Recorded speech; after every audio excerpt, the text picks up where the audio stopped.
All right, we are live here today. We got a special guest, Joshua, Hi. my boyfriend. I'm going to wait a few minutes for people to jump on. Hey, Ritika. Hey, Pooja. Hey, Manya. If you're on, leave a comment. Say hi. Let me know who you are. But today I just wanted to introduce you guys to my boyfriend. When I started my Instagram page, I thought that people just wanted to know about fitness tips and nutrition tips, and I didn't think people even cared about who I was dating and my personal life. And then I slowly, as I started sharing more and more about my personal life, I realized people care about this stuff. And I started getting a lot of questions from people who were also in interracial relationships. What do your parents think? What's it like dating interracially? All this stuff. And so I thought it'd be fun to introduce you guys to my boyfriend and do a little Q&A about this stuff because it's not something that people usually talk about. And honestly, it's been a journey. It's not been a walk in the park dating interracially, and even just our relationship, 6 years of dating. It has not been easy. So I wanted to share with you guys kind of the truth behind our relationship and answer some of your Q&A. Yeah? Sound good? Sounds good. Do you want to give a little intro? Sure. I'm Josh. I graduated in 2015. So we were in the same class in college. That's how we met. And right now I'm a software engineer in San Francisco. What else? Yeah, so one of the questions that I want to talk about today, so I have a lot of stuff I want to talk about today. The first is just our story, how we met, how we started dating.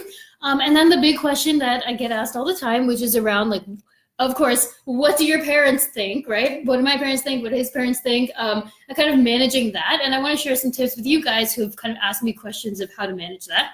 Then I would talk about some of the Q&A you guys sent me. And then at the end, I got some random fitness Q&A about intermittent fasting. And so since I'm on here, I'll just answer your Q&A about that stuff too. But real quick, we can tell our story about how we met. Do you want to tell it? Sure. So we met because we lived on the same floor our freshman year in college. And then we started dating and the end.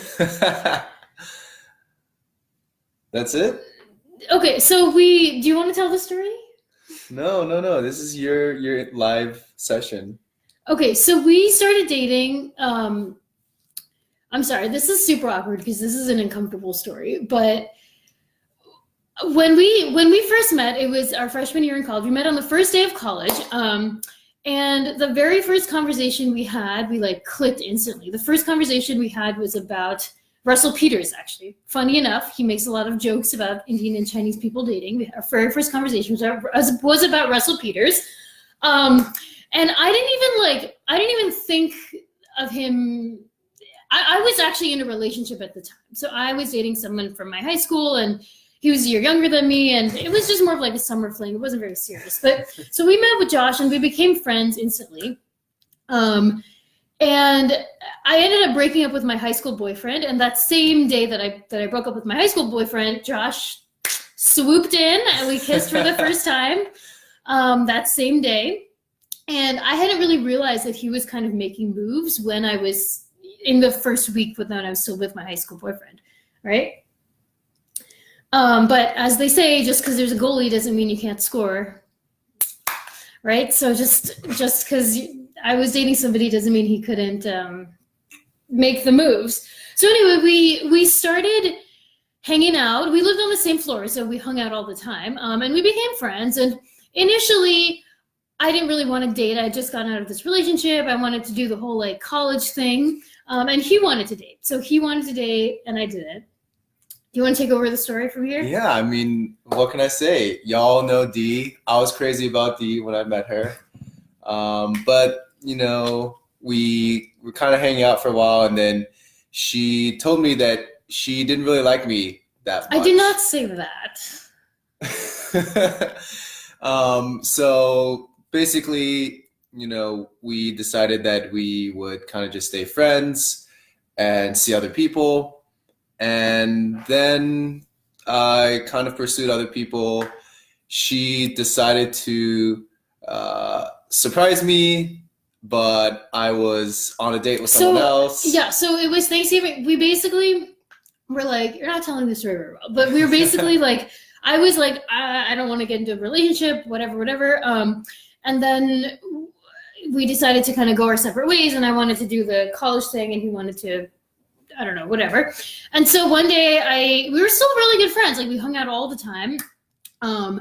And one day I came to his room. I went to his dorm room to surprise him because it was like Thanksgiving, and he was there over break, and I was there too. So I went to his dorm room to surprise him, and there was some other girl in his dorm room, and I freaked out. And that was a moment when I was like, oh shit, like, why am I freaking out so much? Like, I don't even like Josh. And then I was like, okay, maybe I do. So then I was like, okay, fine. Like, I kind of like you. I guess we can try dating, right?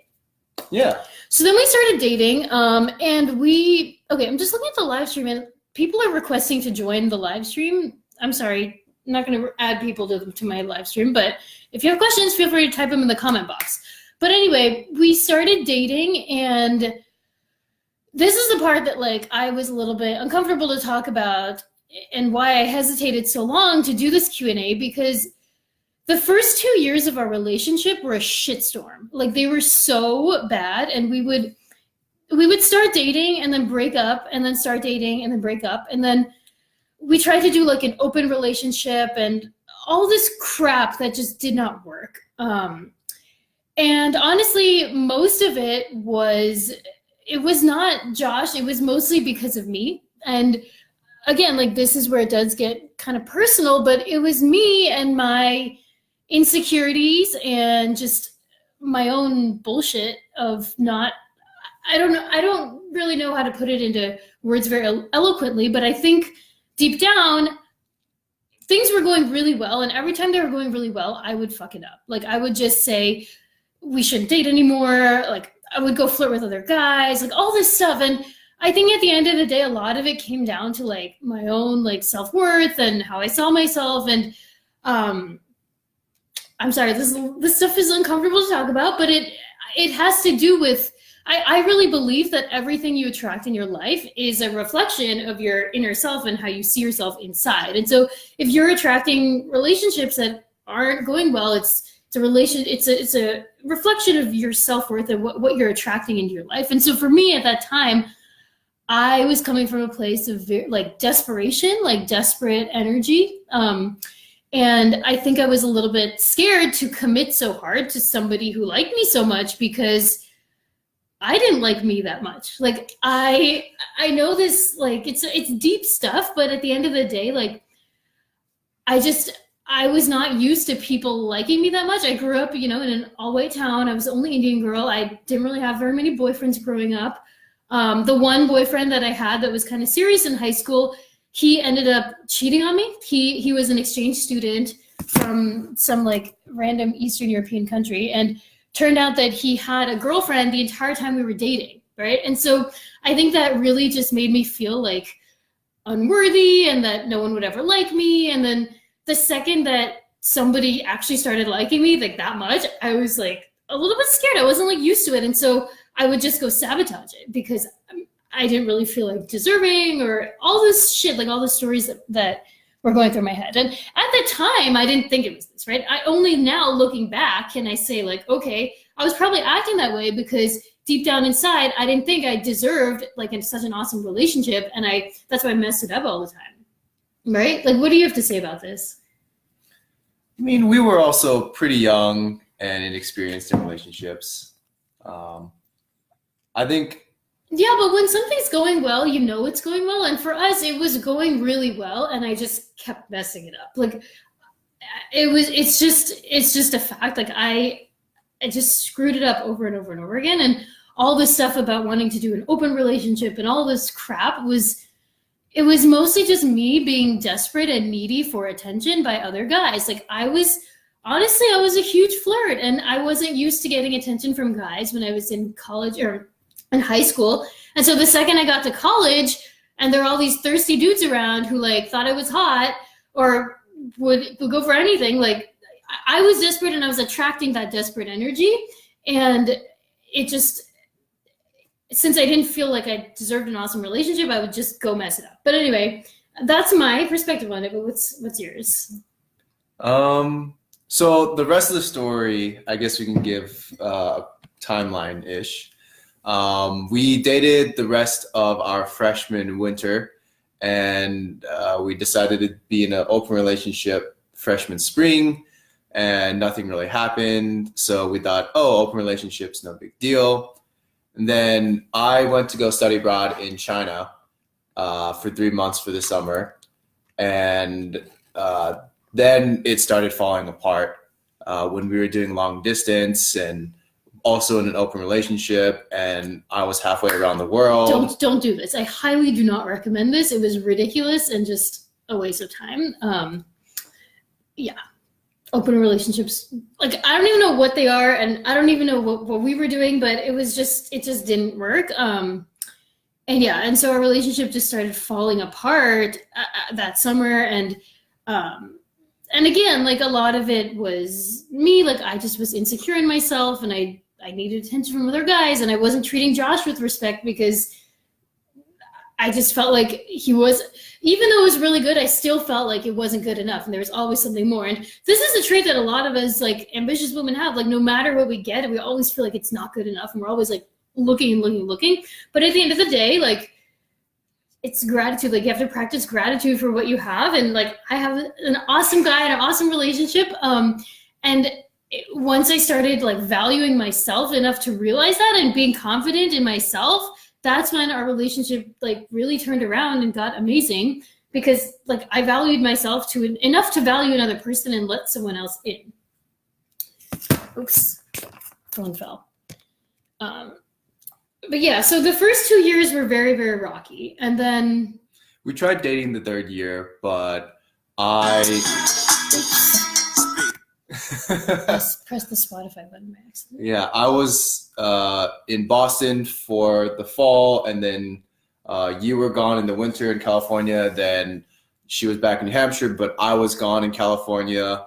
So we didn't really see each other that much our junior year. But then senior year, we really gave it a shot and got really serious about our relationship. We also got a puppy, and I think that we didn't really get helped. A puppy. Okay, so it wasn't like our puppy. So my family lived really close by. So we went to Dartmouth in New Hampshire, and my family lived really close by to the college. And so our senior year, my mom got my family was in the process of moving to Houston. My dad moved first, and my mom was by herself, and so she got a dog. And my mom didn't like realize how much work it was to take care of a dog. And so Josh kind of helped out a lot with Baloo, our puppy. You guys can follow his Instagram as well. Baloo the Babe. Baloo the Babe, yeah. And so for you guys, the next question that I want to transition into was like, what do our parents think of us dating interracially? And honestly, like, Josh helping out with my family's dog added a lot of brownie points and earned a lot of positive vibes with my mom, especially. But yeah, so basically the first 2 years were very rocky. If any of you guys know us from college, I see a couple of my college friends. Fayad, I think you're on. I'm not sure if anyone else from college is on, but if any of you guys from college remember, like, we would literally break up every single week, and this is the truth about why, okay? It was me and my shit and just being afraid of commitment, afraid of relationships, but in reality, just not feeling confident and deserving of love because of being cheated on and all that stuff. But what do our parents think of us dating? I've been talking for a long time, so I'm gonna let you answer this one. I think initially our parents were a bit hesitant, you could say, although now they've come around. I think, as with any interracial dating, my parents, I guess I can speak for my parents, they had reservations simply because there's a lot of stereotypes, and they're afraid because they don't really understand the other person's culture or their background. And so, simply from wanting the best for their kid, they're afraid that this unknown culture, this unknown person and their background might not be what's the best for their child. And so, since the only thing they know, like the only thing my parents know as Chinese immigrants, is Chinese culture and other Chinese parents and their kids, that's the only thing they feel comfortable with. And so, even if I were dating somebody who was, maybe Korean, or like even somebody who was just like another Asian race that wasn't Chinese, they would probably still have reservations simply because they're not Chinese. And same if I was dating somebody who was white or something that was not, from an Asian culture. Like from China, yeah. Yeah. Yeah, I mean, I think when it comes to parents, his parents were definitely a little bit more reserved about, or just, I don't know what the word is. I think initially when we started dating, both our parents thought it was just a phase. Like, I think they thought it was just going to pass. And then after a couple of years, it didn't pass. And then after 6 years, it still hasn't passed. So I think my parents were definitely more supportive because my parents themselves had a love marriage. Like, for those of you who are not Indian, love marriage is where it's not an arranged marriage and you meet organically like the rest of the world that has marriages. But so my parents, they had their own love marriage that was honestly very controversial. They're from different castes in not California. They're from different castes in India. And so when they got married, their marriage was very controversial with their families. And so when me and my sister started dating people, I think they were more accepting of people who were non-Indian. I think at the end of the day, they would prefer if I dated someone Indian originally, but at the end of the day, they just want me to be happy, and they're open. My parents are thankfully a little bit open-minded. And Josh's parents, I think, took a little bit more time to come around, shall we say. I mean, okay, I'm going to be super honest. Like, there were a lot of hurtful things that were said, and it took a lot of time to get parental involvement. And like Josh was saying, I think a lot of it has to do with fear of the unknown. And one of the questions that some of you guys asked me was like, if you are in an interracial relationship, do you have any tips? And I think the biggest tip that I have is like, try and understand the fears that are going through your parents' minds. And it's mostly going to be, like Josh was saying, like fear of the unknown, fear of an unknown culture, a threat to your own culture, and like a threat to your own identity. At the end of the day, you're trying to protect your identity as like a Chinese person, and when someone else comes in, it's like you're not part of the clan or whatever. Like, just from a human biology perspective, we are pack animals, right? And somebody who is not in your pack is a threat. You instinctively see it as a threat, like just biologically speaking, right? Yeah. But I think being able to understand that, and then try and find ways to make them realize that it's not something to be scared about. Like, understand why are they scared in the first place? Like, is it a culture issue? They worry their culture won't be carried on? Is it that they think their kids are disobeying them? Like, what is the underlying fear, and how can you alleviate that? And so for Josh's family, it was fears around like not being able to understand our culture and this and that. And so one of the things that I did was learn Chinese. Like, that is literally why I taught myself Chinese for the past 2 years. I think that went a long way. Which helped a lot, right? Like, it helped a lot. Like, it really, really helped transform my relationship with his parents from being kind of like who's this random girl? Like, when is this going to pass? To like, oh, okay, I guess it's kind of cool that she learned this whole language just for us and now can communicate with us and understand what's going on at Christmas when we're all speaking this other language, right? And so, we're going to China in a week. Yeah, and so I thought this would be a timely time to do this live stream, because we're literally at a point where we're traveling with his family to China on Friday. And so his family lives in Memphis. Yeah. Not they don't live in China, but he has relatives and stuff. Yeah, but I think for my parents, they came maybe 20, 25 years ago to the United States, and English isn't their first language. They kind of picked it up when they got here. So they kind of talk to me in Mandarin all the time. And so when Diksha's around, it's kind of tough for her if my parents try to express an idea in Mandarin, and their go-to language is in English. Oh my gosh. Should we tell them about the first time? Yeah, sure. This is such an embarrassing story. So the first time that I ever met his mom was for freshman year oh my God, I'm so sorry. My phone keeps falling outside. Freshman year parents' weekend in college, his mom came to visit, and she took us out to lunch or dinner or something, right? And what happened?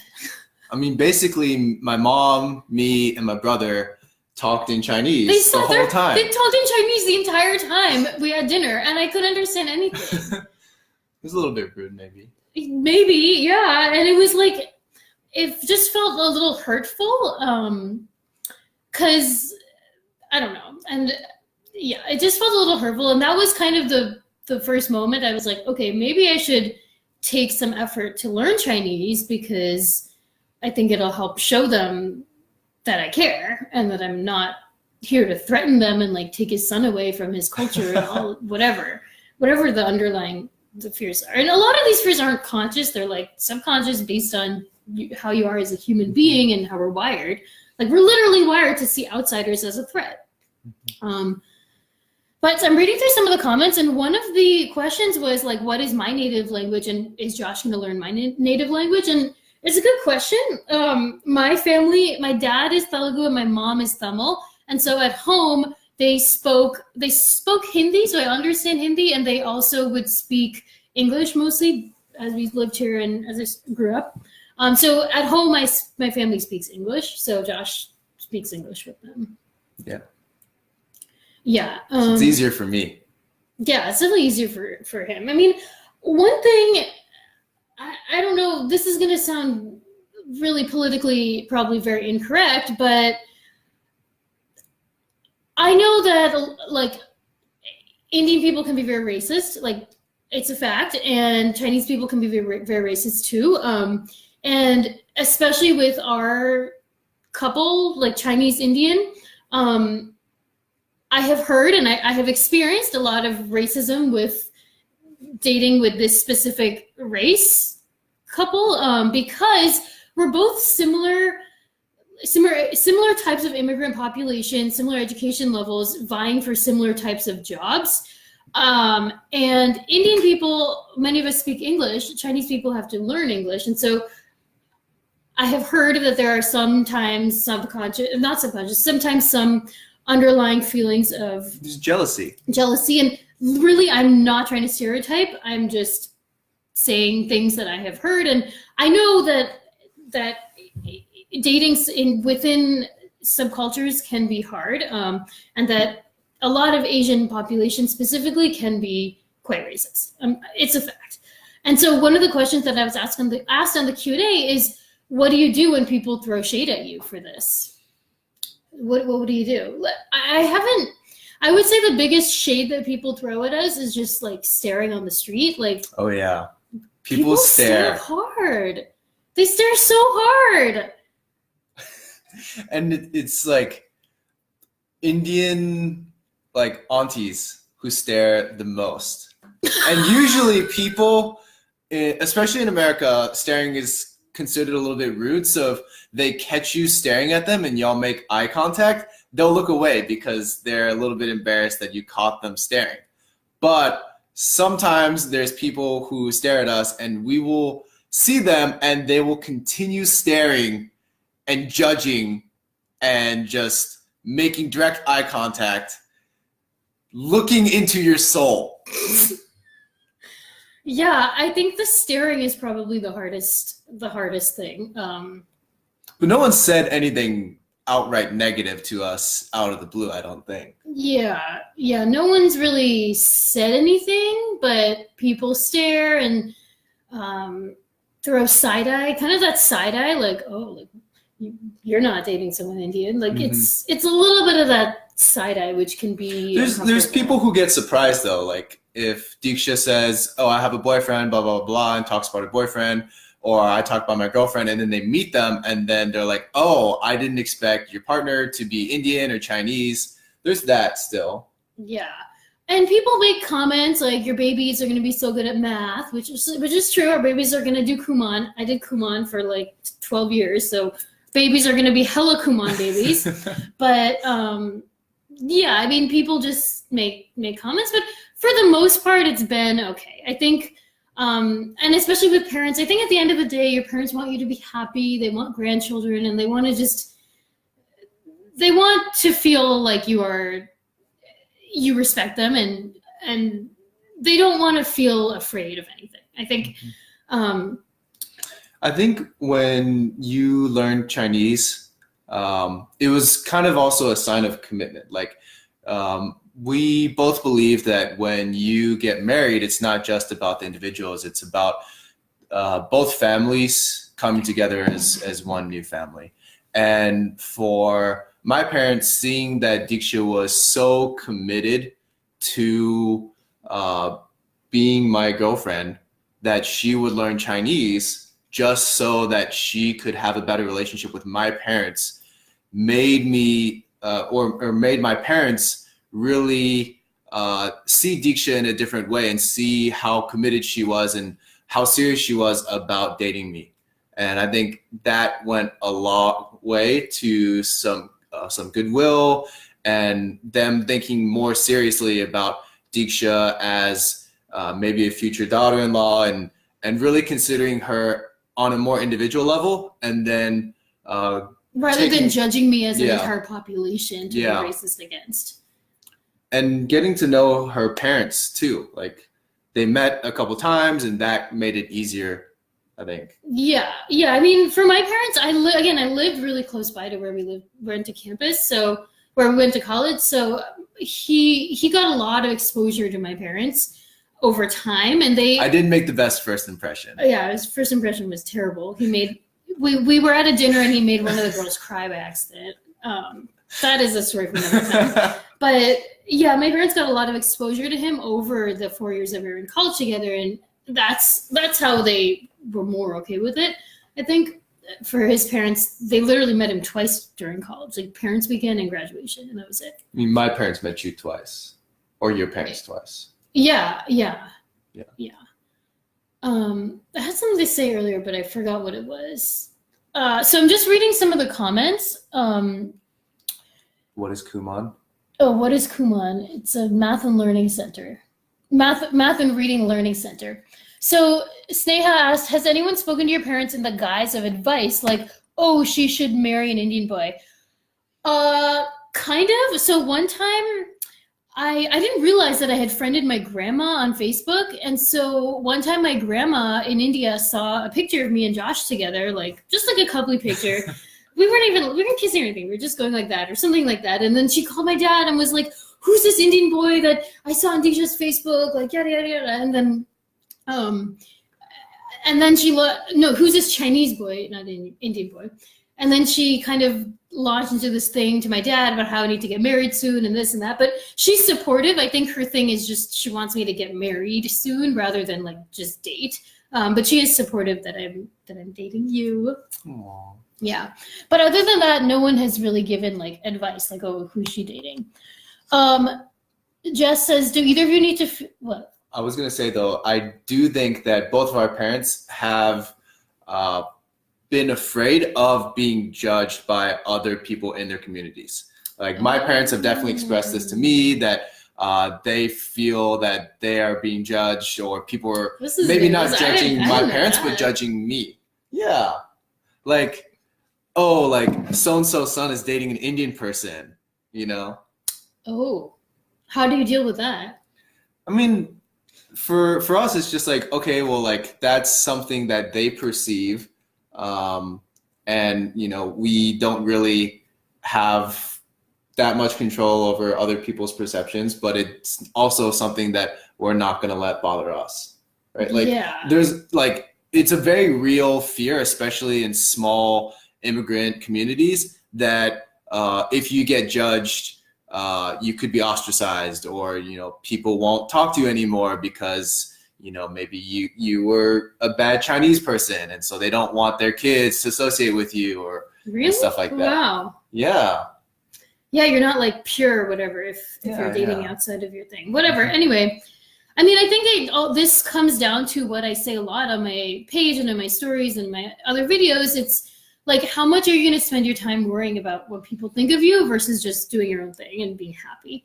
And a lot of the time, you just have to remember that other people might make comments, but they don't sit there thinking about you all day. And you are like a 2-second thought blip in their entire head. Like if some auntie makes a comment to you about who you're dating, it's like she's gonna go on with her life and start gossiping about someone else. She doesn't sit there thinking about you and like who you're dating and ruminating on it, right? Like she's not as obsessed with you as you think she is. And so you just have to kind of at some point do your own thing and focus on you and what makes you happy. And I know that it's hard with parents. I know especially Indian parents can be very insular in terms of dating. They called me your friend for a very long time. Yeah.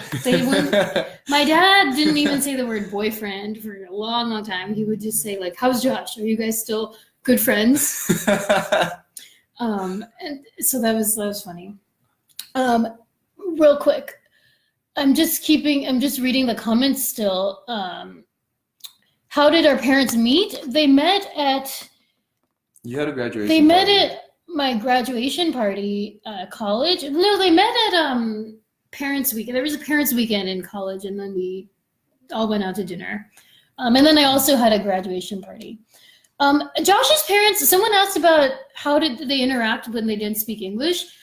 They do speak English. Like they run a little medical clinic, so they speak English enough to run a medical clinic in the U.S. and they speak English well. It's just that at home they don't speak much English. Yeah, it doesn't come as naturally as speaking Chinese. Yeah, it's a second language, so they were able to connect and communicate. And his parents are physicians, my parents are physicians, and so they connected over that. And there's common ground and everything, and so they're able to find that.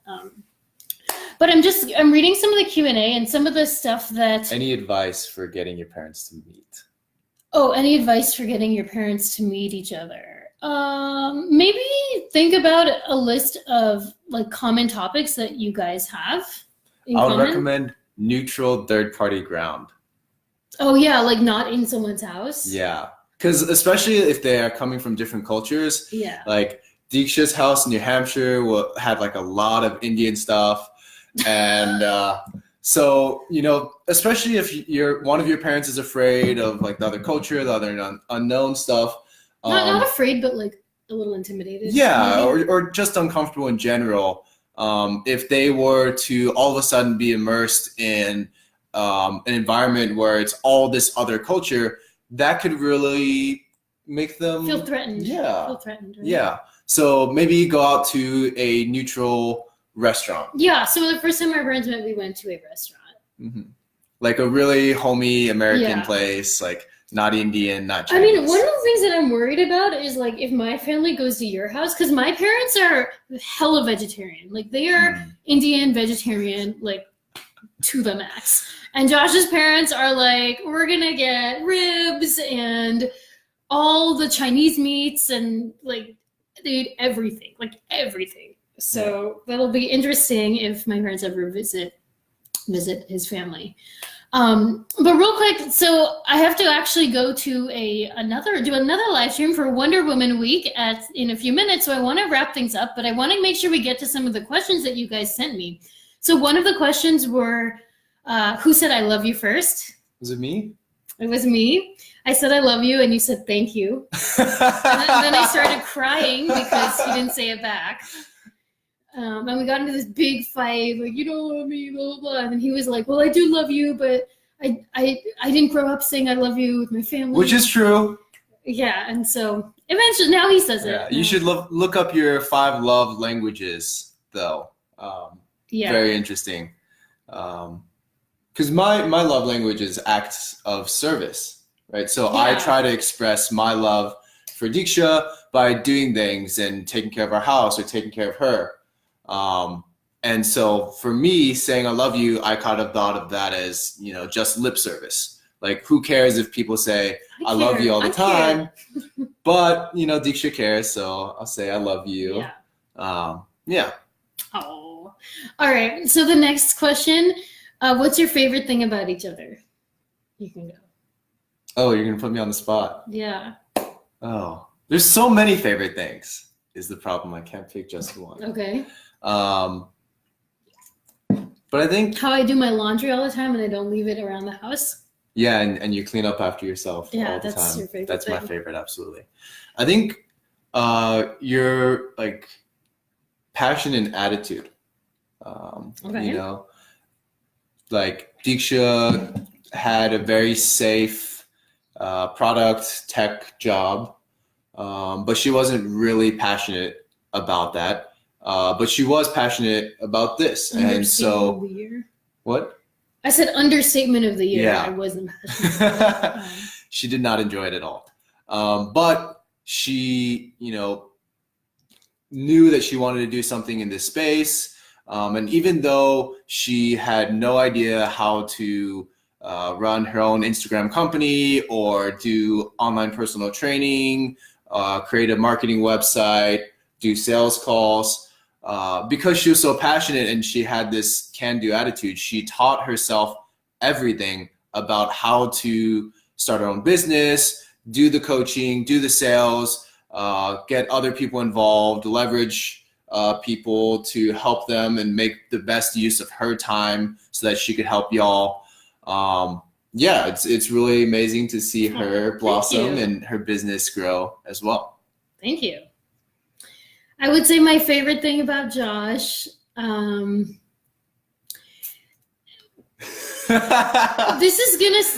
this might come off the wrong way, but it's really not meant to. My favorite thing about you is how chill you are.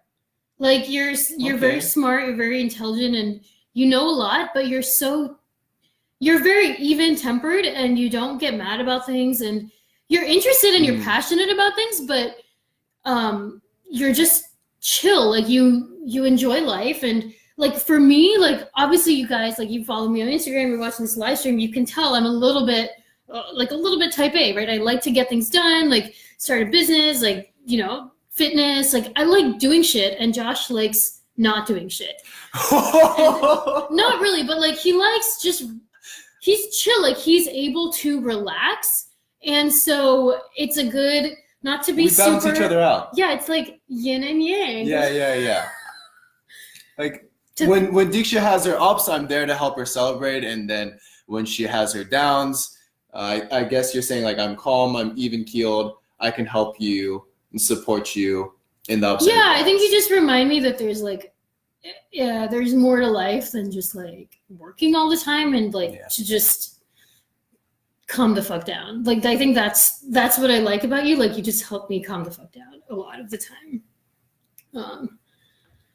Yeah, so I'm just reading through some of the comments. Thank you guys. We're cute. When are we getting married? Asked Josh. I think I just want to summarize with just saying that like dating for 6 years is not easy. Like it's not easy, and especially if you guys saw the beginning of this live stream, like the first 2 years were very, very rocky. And to really be committed to somebody, I think you have to understand yourself, and you have to respect yourself enough to have somebody respect you that much. And if you are in a relationship that is not going well, like you have to respect yourself enough to ask for it, right? Like get out of it and get what makes you happy, and not deal with fuckboys. That's what I'm just gonna say. Like I dealt with a lot of them, and like I got cheated on. Like it's a lot of shit, and it just, all that stuff, if it's happened to you, it can make you feel like very unworthy and not good enough. And I think for me, like I just it was just hard to feel like somebody actually liked me for once, and I wasn't used to it, and it just made me feel weird and uncomfortable. But it's okay. Like allow yourself to feel good, value yourself, and you'll start attracting, like I'm a big believer that you attract the kind of energy you put out. And once you start feeling good in yourself and confident, you attract that kind of energy back, rather than like the desperate energy, which I was definitely attracting and putting out a lot of. What would you say your final closing words are? Closing words. Or like dating 6 years, like closing reflections or tips or anything. 6 enough. I would say that my advice for people, I think for myself in my younger self would be to try and sit down with your partner and express your emotions better. For me, when I was younger, I really didn't want to, deal with all these feelings. Like the highs, obviously, you just enjoy. When it's not working out, you kind of just want to ignore that feeling, that nagging feeling of, oh, something's not going well, and just continue having fun, continue doing the things that feel good instead of resolving the issues that y'all are having. So for my younger self, I would say that don't avoid your problems. Yeah, don't avoid your problems. Tackle them head on. Be more communicative with your partner about the problems. And if they truly, are serious about dating you, they will help you or help work through those problems with you. Samiksha says he's so calm and composed. Yeah, that's what I'm saying, right? Like I'm so like type A and he's so even tempered. Like my emotions in a day go like boop, boop, boop, boop, boop, boop. Like I'll be super happy one second and then super mad about like my pencil breaking or something. Like, and then like Josh is just very even tempered, which is, I love him. But anyway, I gotta go, you guys. I gotta go to my Wonder Woman Week live stream. Jess, I think you're on here. If anyone else from this program is on, get excited because today's session is going to be good. We're going to talk all about intuitive eating. So I'm super excited for that. But you guys, I hope you enjoyed this live stream. I definitely want to do something similar again and get a little bit more open about some dating and all this stuff. So leave a comment if you enjoyed this and send me a DM if you have any more questions about this. All right. Bye, fam.